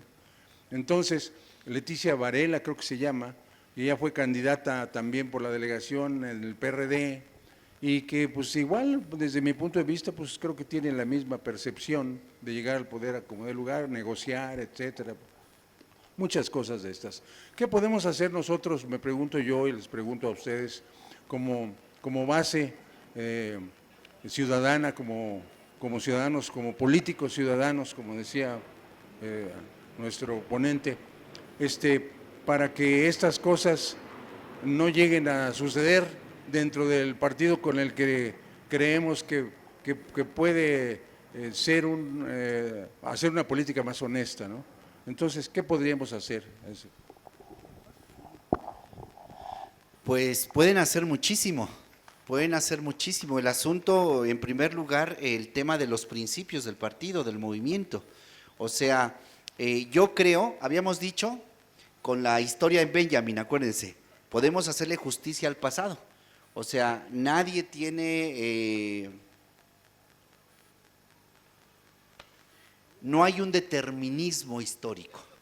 Es decir, porque Juan Manuel fue en su juventud, cuando estuvo en el Consejo Universitario en la UNAM, hizo unos acuerdos y se sacó una partida para esto, no quiere decir que por ese acto, si yo hago un proceso de transformación en mí y reconozco que cometí errores, incluso que hice corrupción y transformo mi práctica, o sea, todos tenemos la posibilidad, no hay un determinismo de decir, ya está condenado a ser corrupto secula seculorum. No, yo creo que sí tenemos que tener la capacidad de reconocer que la gente puede transformarse, puede cambiarse. Pero esto no quiere decir que nos comemos la estrategia política. O sea, no somos mansos, pero no somos mensos. Sí, si ve el asunto, es a lo que voy.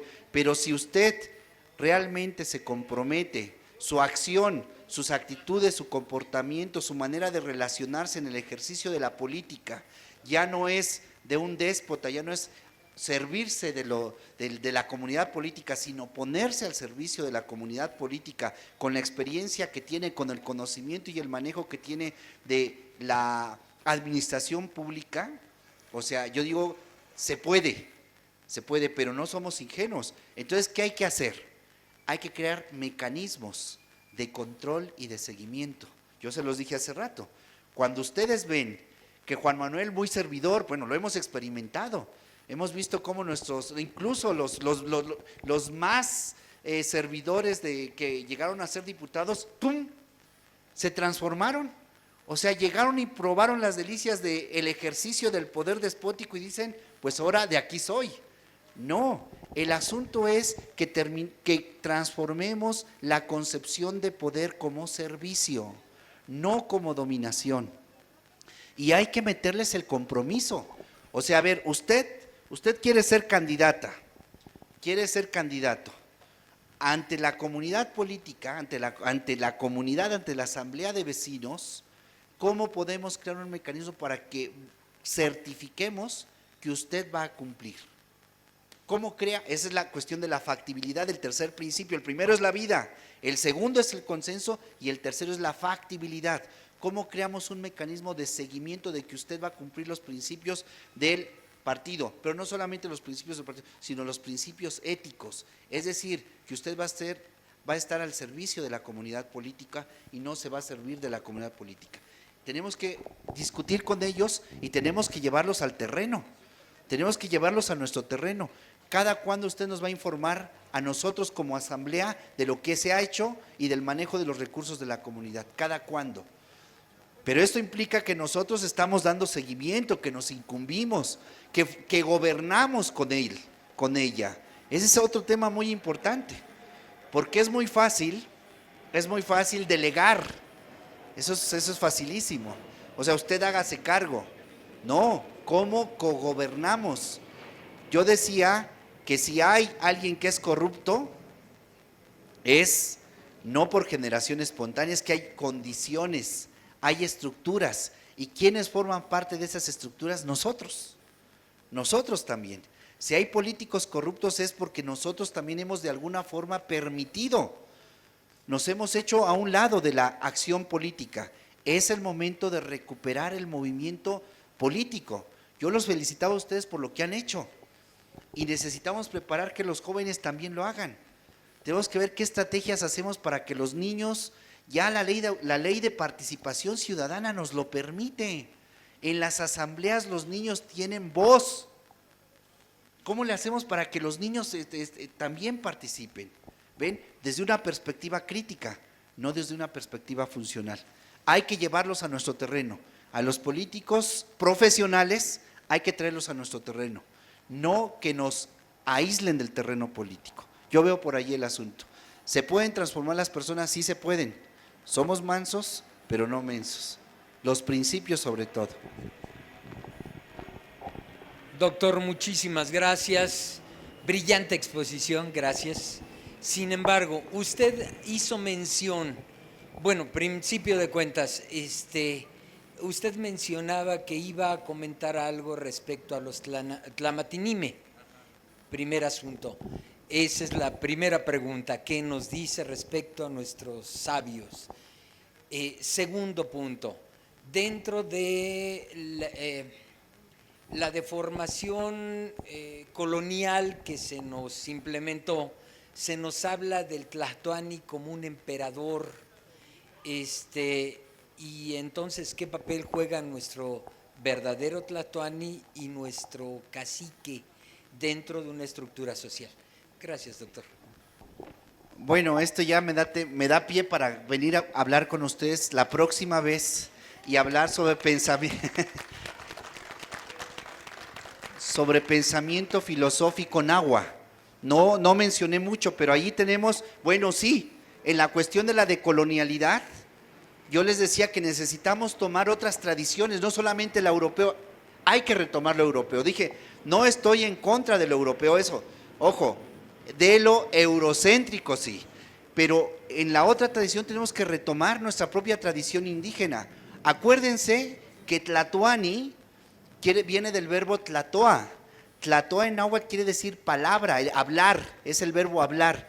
Y quien tiene la palabra güey es el gran hablador, pero en el sentido de hablador, en el gran retórico, el que tiene la autoridad de la palabra. Piensen ustedes cuando lleguen a su casa hoy y su calabacita tierna les diga, ya no te creo, púchale, o sea, tu palabra no tiene autoridad. Cuando un político llega y empieza a hablar, o un profesional, me corrijo también a mí mismo, un profesional de la política llega y nosotros decimos, está bla, bla, bla. Pero cuando alguien tiene autoridad, Hasta nosotros decimos, "Ay, espera, ahorita cállate, es que vamos a escuchar qué dice". Esa es la fuerza de la palabra. Pero ya lo veremos eso invítenme ahora cerca del 12 de diciembre. El 12 de diciembre invítenme, porque mi tesis de doctorado es sobre Tonantzin Guadalupe. Y yo lo que quiero decirles es que Tonantzin Guadalupe no solamente es el ámbito religioso. Yo puedo ser un ateo y ser guadalupano. Ya lo fue Diego Rivera y Frida Kahlo. Puedo ser un anticlerical y ser guadalupano y no hay ningún problema, como también puedo ser un católico o un protestante guadalupano. El tema de Guadalupe va mucho más allá del ámbito religioso en el que tradicionalmente se le inscribe. ¿Por qué? Porque es el tercer nivel de que les habló el profesor Lutz, es el nivel de lo conceptual. Lo que está operando en Guadalupe es una concepción del mundo que tiene que ver con el tema indígena, donde se junta con el aspecto religioso europeo. Y miren, tenemos, ¿por qué Guadalupe está en el movimiento de independencia? ¿Por qué está en el movimiento de la revolución? ¿Por qué está en la APO, está en la CENTE, está en todo movimiento crítico? Está presente esa imagen. Ese sería el tema de una próxima invitación, si es que soy digno de ustedes. Esa es una. Y la otra que usted mencionaba, miren, la política es una atmósfera, les había dicho. Lo primero comienza, el desmontaje comienza nada más con la pregunta básica en filosofía, que es, ¿por qué esto? ¿Por qué así y no de otra forma? Si nosotros vamos viendo actitudes, comportamientos en nuestros representantes que dicen tener principios, que no son coherentes, ya tenemos el primer, ya ahí está. O sea, no se necesita gran ciencia porque es nuestro caldo, es donde estamos ya, pero necesitamos tomárnoslo en serio. Necesitamos creernos. Yo participé ahorita con la sistematización de lo de educación para un diagnóstico para Morena. Me invitaron como especialista y ya ahí fui. Y yo les decía, es que ustedes tienen que estar pensando ya como gobierno.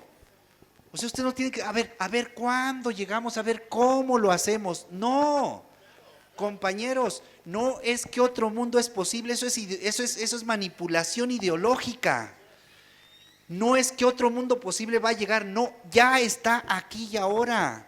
Ustedes lo están haciendo realidad. Esta célula, imagínense si hacemos la revolución molecular que dice Leonardo Boff. No es que vamos a transformar esto así como ayer, como el temblor, ¿no? Que nos movió a todititos, no. Pero ¿qué tal si ustedes es una celulita que mueve otra célula, una molécula, otra? Eso es lo que tenemos que construir. Y eso sí lo podemos hacer. Y ese otro mundo no es que ya es posible, no, ese ya está siendo aquí. Cuando ustedes se reúnen, imagínense todo lo que dejamos de hacer en casa para estar aquí. Imagínense si empezamos a pensar, miren, yo cuando platicaba con los compañeros, pensamos, a ver, ¿cómo le hacemos para que los niños que andan aquí puedan empezar un proceso de su participación ya política en participación democrática? ¿Por qué no les hacemos una matiné con una película donde les metemos a la sirenita? Y la sirenita y les ponemos a pensar a los niños cuál es el papel de las niñas dentro de esa película. ¿Por qué el príncipe es el que a final de cuentas la va a tener que liberar? ¿Por qué ella no puede ser sujeta de su propio? Miren, imagínense, con la sirenita y de Walt Disney, pero le dimos la vuelta. ¿Por qué no hacemos una política con los perros? Invitamos a una política y agarramos como pretexto los perros para organizar comunidad. Lo fundamental, compañeros, compañeras, es construir comunidad. Eso es lo fundamental. Lo demás viene por añadidura. Si nosotros tenemos una red comunitaria, miren, lo demás viene. Ahí está otra comunidad. Los Boy Scout. Pero ¿cómo le hacemos para que sea crítica? Los perros, crítica. Los niños, crítica. Los árboles, crítica. Hasta ese nivel estamos. ¿Ven? Tenemos que hacer que la comunidad, les hablé de lo simbólico y lo diabólico, ¿no? Decíamos que lo simbólico, ¿qué era? Vincular y religar. Ustedes tienen muchísimos granos de oro aquí. no tienen que hacer grandes procesos de concientización. El señor que vende allá los periódicos es un grano de oro. ¿Se dan cuenta cuántas horas está ese señor allí? 6, 7, 8, 9, 10, 11, 12, 1, 2. Miren, el tiempo que no tenemos nosotros, él está en la calle, puede ser un grano de oro fantástico. Ya lo es, pero hay que hacerlo críticamente. Es decir, vinculante de la comunidad. Él conoce a don Pueblo, don Luis, don Pancho, doña Jole, vincula a la comunidad. Los que venden allá los tamales, doña Chole, 6 de la mañana, 7, 8, 9, 10, 12, 6 horas allí vinculándose todo el tiempo con la comunidad. Imagínense si llegamos y hablamos con doña Chole. Oiga, doña Chole, mire, tenemos el evento, no necesita pegar 100, 500 como dicen, ya tenemos a doña Chole que nos está detonando todo el tiempo. Es más, hasta envuelva con su tamal para que se lo lleve la gente. Ven, ya tenemos lo que hay que hacer es tomar conciencia y recrearlo. No es que va a ser posible, lo vamos a desplegar, que es distinto, pero posible, ya está siendo. Yo no los conocí a ustedes, ahora dirán, allá va el profesor sospechómetro. Ven, ya saben. Y yo diré, allá está la comunidad, los del buzón, porque les quiero decir con esto, y con esto termino. Miren, estamos en la colonia del Postal, que tiene que ver con el cartero, tiene que ver con cartas, tiene que ver con timbres, tiene que ver todo este mundo, todo este juego de lenguaje. Y el cartero a veces trae buenas noticias y a veces trae malas noticias. Ahora ya no lo usamos tanto por el Face y por los correos, pero rescatemos la imagen. Yo les quiero decir, compañeros, que el proyecto emancipador, liberador, transformador, no se espanten, pero yo creo que por ahí va el asunto, no es buena noticia para todos. Fíjense lo que estoy diciendo. Sospechómetro. El proyecto transformador de un país democrático, justo, donde nuestros niños y nuestras niñas sean felices, que es lo que deseamos todos, ese proyecto no es buena noticia para todos. Es buena noticia para unos, es mala noticia para otros. Buena noticia para quienes buscan la transformación del país y mala noticia para quienes quieren mantener el país como está hasta ahora. Si ven el asunto, a eso me refiero. Entonces, ustedes lleven, como buenos carteros que son, esta buena noticia hay que expandirla para que sea una molécula que se va transformando unas a otras. La tarea no es nada fácil, yo lo he dicho, ustedes quieren transformar el país, yo digo, qué osados son, lo necesitamos. La realidad nos los está pidiendo. Y lo más fantástico, compañeros, la satisfacción del deber cumplido. La satisfacción del deber cumplido. La ética. No nos van a pagar más. No nos van a hacer monumentos como al cartero. No nos lo van a hacer. Pero vamos a tener la satisfacción de decir lo que me tocó hacer en este tiempo, en esta historia, en este movimiento, lo hice. Y yo les digo una cosa, si vale la pena hacer algo, compañeros, vale la pena hacerlo bien.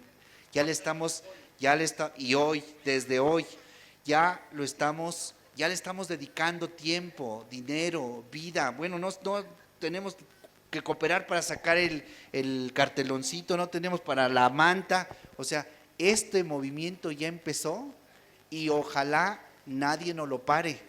Porque así ustedes tomaron la estafeta y tenemos que pasarle la estafeta a los otros y que esta estafeta sea de lo mejor posible. Y si se está construyendo, tienen ya experiencia como Buzón Ciudadano, hay que mantenerlo y hay que desplegarlo. Muchas gracias y arrieros somos y en el camino andamos.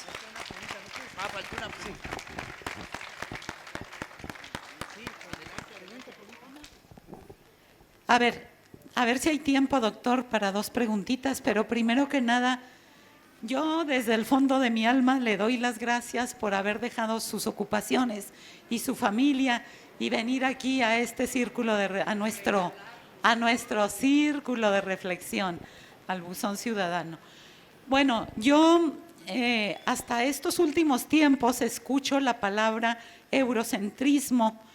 Antes no la usaba nadie y no nos fijábamos. Toda mi secundaria, mi preparatoria, la profesional, no nos dábamos cuenta que Europa se apropió de todo, ya hasta de la historia y de la filosofía, y todo surgía de Europa. Ahora yo me doy cuenta que en los continentes del Oriente hay muchos países que se brincaron el feudalismo, muchas comunidades indígenas que se brincaron la época moderna, y entonces también en la filosofía, desde niña me decían, la filosofía surgió en Grecia, eran Sócrates, Platón y Aristóteles. Mentiras, ya desde, hoy me doy cuenta que la filosofía la hacían ya en el continente africano. Desde África fueron los primeros filósofos, los africanos, antes que los griegos, ¿verdad? Ahí está, claros ejemplos de lo que es el eurocentrismo, pero quiero saber de cuándo empezó para acá, de cuándo se descubrió para acá. La palabra la escucho de hace poco, pero ¿cuándo empezó ese eurocentrismo? Y otra pregunta muy sencilla, para que no estén los compañeros allá y nosotros los dirigentes, mi esposo y yo aquí enfrente, para que nos veamos más de igual a igual, ¿cómo deben formarse en círculo, en media luna? ¿Cómo le hacemos? Gracias. Muchas gracias. Miren, quizá yo tengo que decirles que he sido muy esquemático, o sea, lo que les he planteado fueron así, como más bien como que ustedes se lleven ideas para que con su sospechómetro, miren, en realidad lo que me interesa de todo el día de hoy es el sospechómetro. O sea, si ustedes se van y dicen, a ver, ahora sí voy a ver la televisión con sospechómetro, tómenla, ya estamos del otro lado. Ahora voy a leer el discurso de Barrales con sospechómetro, ya la hicimos. O sea, con ese distanciamiento, eso es lo fundamental. El otro lo vamos a ir construyendo poquito a poco. Yo tendría que darles, o tendríamos que discutir en una exposición así, con un pizarrón la próxima, con unos mapas para mostrar efectivamente lo que usted dijo. El tema del eurocentrismo, yo les dije con mis decoloniales, que nació en el siglo XVI, la visión eurocéntrica. Cuando llega Colón todavía pensaba que iba a la cuarta península de Asia. Dice, estoy a 2 semanas de los territorios del Gran Khan. Ese es Colón. Pero no solamente Colón, Cortés en las cartas de relación cuando le escribe a Carlos V está diciendo, y llegamos a las mezquitas de estos sarracenos e infieles. Vean, el referente tanto para Colón es los grandes territorios del Gran Khan, porque China y el Indostán son el centro del sistema interregional en el siglo XVI.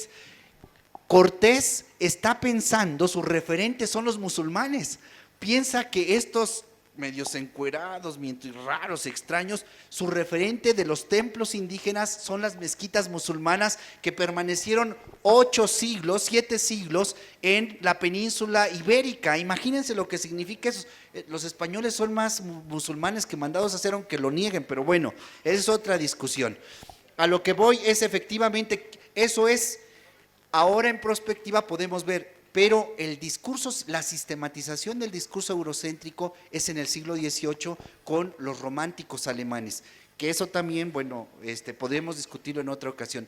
El tema es que efectivamente la primaria, la secundaria, la preparatoria y la universidad lo que han hecho es comerse esa lectura de la historia, esa narrativa, esa construcción, enseñarla y reproducirla. Si lo tenemos ya acá en la cabecita por los procesos pedagógicos eurocéntricos que hemos recibido, imagínense cómo lo reproducimos y cómo no solamente hay un proceso de blanquitud de la piel, ya ven que nos compramos nuestras cremas, etcétera, etcétera, para hacernos, hay un proceso de blanquitud epistemológica, diría el profesor Bolívar Echeverría.